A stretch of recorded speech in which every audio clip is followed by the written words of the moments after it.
उस दिन खूब स्मरण करिए, रात्रि पर्यंत बैठ के खूब भजन करिए, खूब भगवान विश्वनाथ का स्मरण करिए। होली, अच्छा मुझे एक चीज बता, मुझे बड़ा दुख होता है जब मैं देखता हूं कि होली के दिन लोग भांग खा के पड़े। एक अच्छा होली मनाते क्यों हैं बताओ, किसी को पता है? अरे बोलो भैया, क्यों मनाते हैं? प्रहलाद जी के कारण मनाते हैं ना।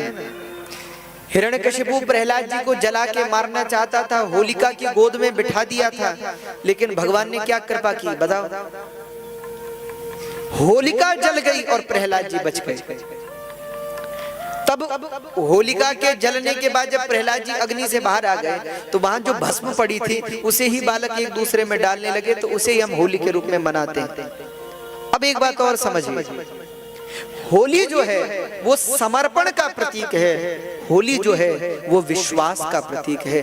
प्रहलाद को भगवान पर पूर्ण विश्वास था, पूर्ण भरोसा था, और वही कारण हुआ कि प्रहलाद जी का बाल भी बांका नहीं हुआ, और जिस होलिका को वरदान प्राप्त था वह जल करके राख हो गई। तो हम होली के दिन को कैसे बिताएं? क्या हम लोगों को इस बात से शिक्षा नहीं लेनी चाहिए कि जैसे प्रहलाद जी को भगवान पर भरोसा था और भगवान का नाम लेकर प्रहलाद जी अग्नि के उस भयंकर कुंड से बच निकले, वैसे ही अगर हम भी भगवान का भजन करेंगे तो इस संसार रूपी दावाग्नि से भगवान हमारी रक्षा करेंगे। होली तो इसका प्रतीक है, लेकिन ऋषियों ने ये उत्सव मनाया क्यों? क्योंकि लोगों के हृदय में भक्ति और बढ़े कि भैया जैसे प्रहलाद की रक्षा भगवान ने की वैसे हमारी भी रक्षा भगवान करेंगे। मैं बहुत निष्ठा से कहता हूं, लोग मुझसे प्रायः पूछ लेते, एक प्रश्न भी मेरे पास आया था, उसकी भी एक चर्चा कर, मुझसे पूछते महाराज भगवान ने द्रौपदी की रक्षा की, आजकल भी तो कई ऐसी घटनाएं होती हैं, उनकी भगवान रक्षा क्यों नहीं करते? कई लोग कहते हैं कि महाराज भगवान ने अर्जुन की रक्षा की, आज भी कई ऐसे जो आज जब कोई किसी ऐसी घटना होती तो भगवान रक्षा क्यों नहीं करते? मुझे एक चीज बताइए, भगवान ने द्रौपदी की रक्षा कब की? बोलो। द्रौपदी सभा में चिल्लाती रही, पुकारती रही, किसको?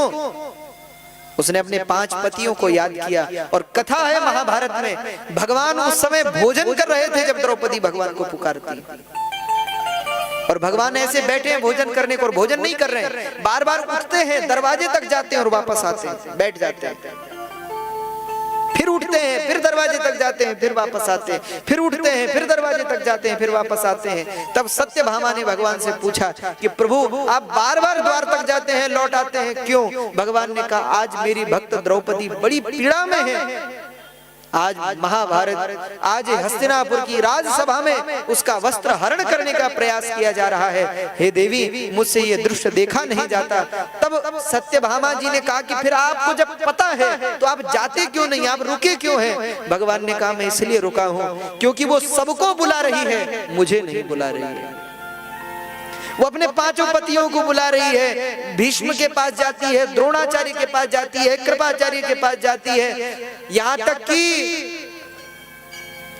धृतराष्ट्र के पास तक जाती है, लेकिन अब तक द्रौपदी ने मुझे बुलाया नहीं, और जब तक मुझे बुलाएंगे नहीं मैं कैसे आऊं? और देख लो भैया, प्रमाण है द्रौपदी ने जब तक संसार को पुकारा तब तक भगवान नहीं गए। जब द्रौपदी निर्बल हो गई और द्रौपदी ने दोनों भुजा उठा करके कहा हे गोविंद अब आप ही मेरे रक्षक हैं और मेरा और इस जगत में कोई मेरी रक्षा करने वाला नहीं है, ऐसा पुकार करके करुण भाव वेदना से द्रौपदी ने आवाज लगाई है, तो भैया भगवान ने एक क्षण नहीं लगाया पहुंचने में, और भगवान ने ऐसी लीला की कि साड़ी बीच नारी है कि नारी बीच साड़ी है, साड़ी की ही नारी है कि नारी की ही साड़ी है, ऐसी लीला भगवान ने की। लेकिन द्रौपदी ने बुलाया भगवान को, द्रौपदी की निष्ठा है। तुम द्रौपदी बन के देखो क्या भगवान तुम्हारी रक्षा नहीं करेंगे? तुम मीरा बन के देखो क्या भगवान तुम्हारी रक्षा नहीं करेंगे? चलो द्रौपदी जी का तो ये कहो कि द्वापर का चरित्र है, मीरा तो कलयुग की है।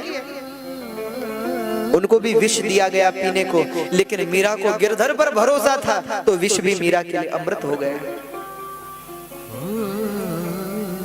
हम चाहते तो हैं कि मीरा की तरह भगवान हमारी रक्षा करें, पर क्या हम मीरा हैं? हम चाहते तो हैं कि अर्जुन की तरह भगवान हमारी रक्षा करें, लेकिन क्या हम अर्जुन हैं? तुम अर्जुन तो बनो, तुम अर्जुन बन जाओ, भगवान तुम्हारी रक्षा करेंगे। तुम मीरा बन जाओ, भगवान तुम्हारी रक्षा करेंगे। तुम द्रौपदी बन जाओ, भगवान तुम्हारी रक्षा करेंगे। इसलिए मेरे कहने का आशय केवल इतना सा है, भैया ये होली किसका प्रतीक है? प्रहलाद के विश्वास का प्रतीक है। क्या भरोसा है उस बालक को भगवान पर। सब उसको मारने पर तुले। हिरण्यकशिपु तो कभी जल में डुबोकर प्रहलाद जी को मारना चाहता है, कभी अग्नि में जलाकर मारना चाहता है, लेकिन प्रहलाद का भरोसा एक बार भी डिगा नहीं है। भरी राजसभा में जब हिरण्यकशिपु ने कहा बता कहां है तेरा भगवान, तो प्रहलाद जी ने कहा आपका प्रश्न ही गलत है, ये पूछिए कहां नहीं है भगवान, भगवान सर्वत्र है। तब क्रोध में भरे हिरण्यकशिपु ने कहा कि क्या इस खंबे में तेरा भगवान है? प्रहलाद जी ने कहा हाँ, इस खंबे में मेरा भगवान है। और साक्षी है, जगत प्रमाण है, कथा प्रमाण है, शास्त्र प्रमाण है कि हिरण्यकशिपु ने क्रोध में भरकर जब उस खंब पर मुष्टिका का प्रहार किया तो खंब को फाड़कर साक्षात भगवान नारायण नृसिंह का रूप धारण करके प्रकट हो गए। मैं प्रायः सबसे कहता हूं, आज खंभों की कमी नहीं है, आज प्रहलाद की कमी है। आज भी कोई प्रहलाद हो तो भगवान आज भी खंबे से प्रकट हो जाए। भैया प्रहलाद की निष्ठा ने भगवान को बाध्य कर दिया और भगवान को खंबे को पिता बनाकर खंबे से प्रकट होना पड़ा, और उस खंबे से भगवान प्रकट हुए, प्रहलाद की भगवान ने रक्षा